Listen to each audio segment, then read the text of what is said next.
I'm curious. So average person just walking around, like, what does it mean to have a somatic objection?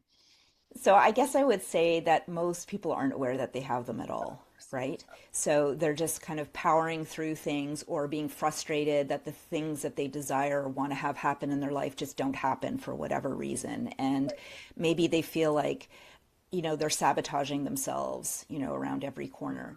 So that would be the first thing I would say. Like, you may not have the insight about what specifically that somatic objection is. That's part of the work that a coach might do with you to uncover that. But you'll have a sense that you hit a ceiling. Like, you get so far and maybe the same patterns keep repeating over and over again.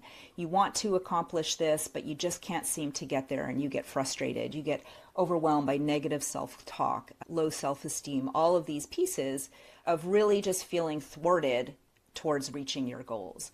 And so that is an indication. I mean, and I should say that every single one of us on the planet has somatic objections. Like, this is part of the human experience. There's nothing wrong with you. This is, in many ways, I think one of the real gifts is that because we have consciousness and we have the capacity to explore and reason and be curious, it's a real gift to recognize where we're experiencing limitations in our life and actually being curious and understanding where those limitations are perhaps living in your body, or what they're expressing, what are their needs, what are their purposes, and being able to transcend that.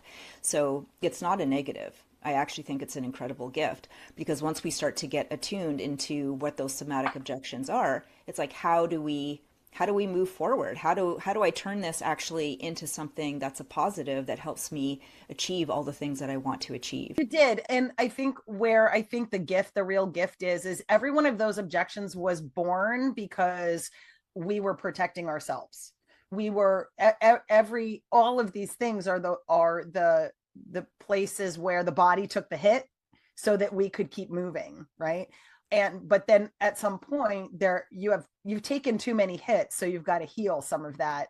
You got to heal some of that up, because there's so much of it stored that you end up burnt out, mentally unwell, depressed, psychologically, like you have all sorts of other symptoms. And as they pile up, it gets very, very challenging.